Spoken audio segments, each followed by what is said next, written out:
लेकिन उससे पहले सीधे संसद का रुख करते हैं, जहां पर इस वक्त कृषि मंत्री बोल रहे हैं। और वो वैक्सीन हम सबको मिल पाएगी, लेकिन मैं आपके माध्यम से सभी लोगों को यह कहना चाहता हूं कि हमारे देश के वैज्ञानिकों ने वैक्सीन बनाकर जो देश को देसी उपलब्ध कराई, इसके कारण निश्चित रूप से भारत की ताकत भी बढ़ी है, भारत की प्रतिष्ठा भी बढ़ी है और हमारे वैज्ञानिकों का सम्मान भी बढ़ा है। कोरोना के इस कालखंड में चाहे उस समय दवाइयों को देने का मामला हो और चाहे आज वैक्सीन को देने का मामला हो, भारत दूसरे देशों की भी मदद कर रहा है। यह हम सब भारतीयों के लिए निश्चित रूप से बहुत ही गर्व की बात है। हम सब इस बात को भलीभांति जानते हैं कि प्रधानमंत्री नरेंद्र मोदी जी दूसरी बार बड़े बहुमत के साथ प्रधानमंत्री बने हैं। कई बार यह बात आती है हमारे प्रतिपक्ष के विद्वान वक्ताओं के मुंह से कि भाई आप तो ये कहते हैं कि सब मोदी जी की सरकार ने किया है और बाकी पिछली सरकारों ने कुछ भी नहीं किया। मैं इस मामले में ध्यान दिलाना चाहता हूं और यह कहना चाहता हूं कि इस प्रकार का आरोप लगाना उचित नहीं है। नरेंद्र मोदी जी ने सेंट्रल हॉल के अपने पहले भाषण में, जब उनको नेता पहले कार्यकाल में चुना जा रहा था तब भी, और 15 अगस्त के लाल किले से दिए जाने वाले उद्बोधन में भी उन्होंने यह कहा था जोर देकर कि मेरे पूर्व की जितनी सरकारें हैं उन सब सरकारों का योगदान देश के विकास में अपने अपने समय पर रहा है और इसलिए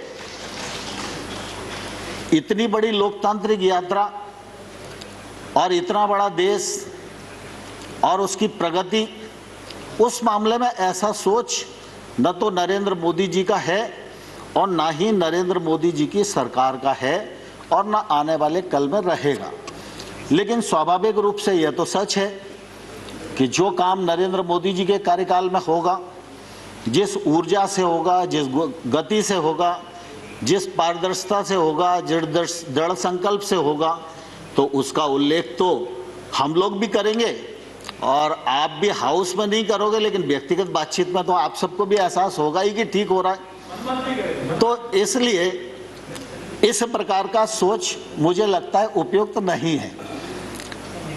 प्रधानमंत्री नरेंद्र मोदी जी की सरकार गांव, गरीब और किसान के लिए पूरी तरह प्रतिबद्ध है और आने वाले कल में भी प्रतिबद्ध रहेगी। मैं गांव से ही अपनी बात को शुरू करना चाहता हूं।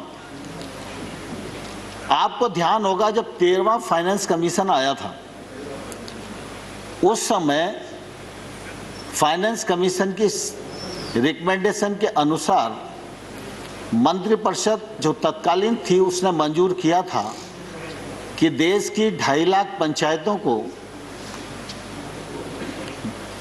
65,000 करोड़ रुपया 5 साल में मूलभूत की राशि उपलब्ध कराई जाएगी।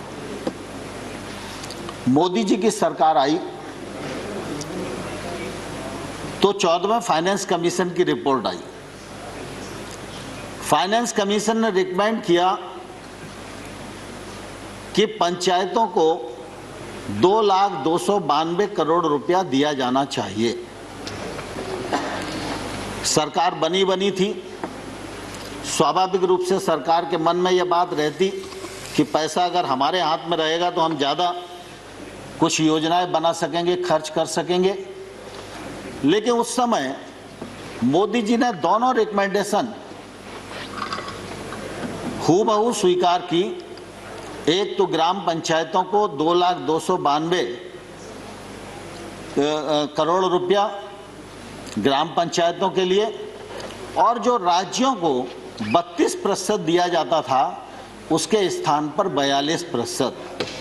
और मुझे ध्यान है उस समय कैबिनेट में कई लोगों ने अपने अपने विचार रखे थे। तो मोदी जी ने कहा था कि देखिए गांव का विकास करना है तो पैसा गांव में पहुंचना चाहिए और केंद्र से ज्यादा अच्छी पहचान राज्य अपने क्षेत्र की समस्याओं के लिए कर सकते हैं।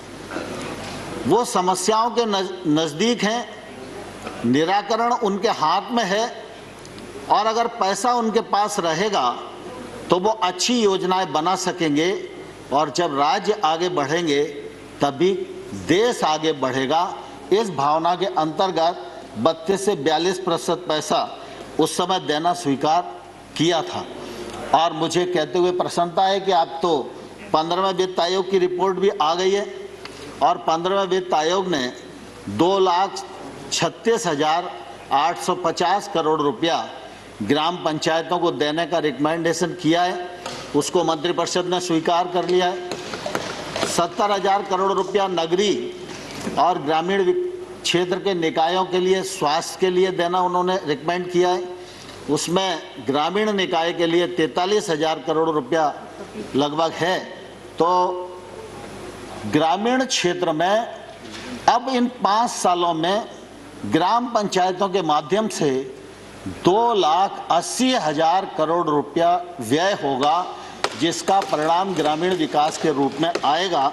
यह मैं आप सबके समक्ष इस समय कहना चाहता हूं। कृषि मंत्री नरेंद्र तोमर को आप सुन रहे थे। किसान देश की सबसे बड़ी ताकत है और किस तरीके से मोदी सरकार ने देश की पंचायती राज व्यवस्था को मजबूत किया, इस बात का जिक्र करते हुए किसानों का भला चाहती है सरकार। किसान हमारे देश की सबसे बड़ी ताकत है। गांव, किसान और गरीब के लिए, उनके विकास के लिए सरकार पूरी तरीके से प्रतिबद्ध है। राज्यसभा में इस बात का जिक्र करते हुए कृषि मंत्री नरेंद्र तोमर।